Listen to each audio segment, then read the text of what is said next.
Have you ever heard a plan so clever it could solve every problem in one stroke, only for someone to ask the one question that changes everything? But who's actually going to do it?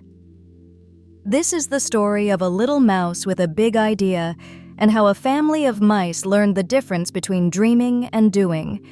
In a weathered old farmhouse surrounded by golden wheat fields and sunflowers swaying like sleepy giants, there lived a lively family of mice. Their world was hidden beneath the floorboards, where tunnels crisscrossed like secret highways and tiny nests were tucked away, built from scraps of string and soft bits of cotton. The pantry was their pride, a treasure trove of corn kernels, breadcrumbs, and even a few cookie crumbs stolen from the high kitchen shelf. Life there was warm, busy, and full of chatter, most of the time. But peace never lasted for long. Her name was Whisper, the farmhouse cat. She was a sleek shadow in gray fur, her paws silent as falling snow. Her eyes gleamed gold in the dark, and her tail swished like a warning the mice never heard until it was too late. Whisper didn't just chase. She liked to appear suddenly, in the middle of games or dinner, turning joy into chaos with a single pounce.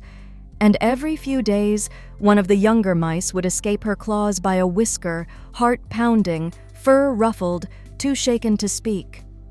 One evening, when the air smelled faintly of wood smoke and the lantern on the wall flickered with a tired glow, the elder mouse called the family together.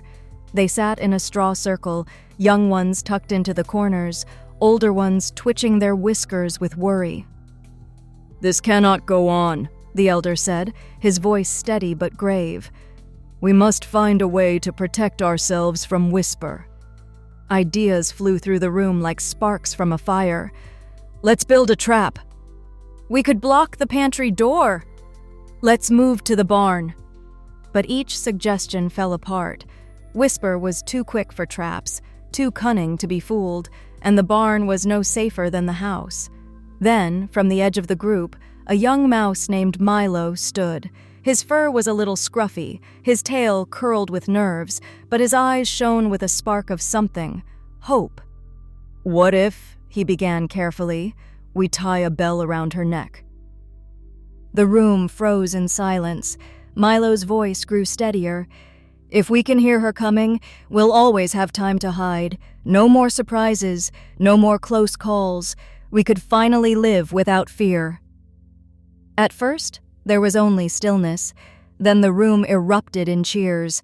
Tiny paws clapped, voices squeaked with excitement. "Brilliant!" they cried. "Milo's a genius!"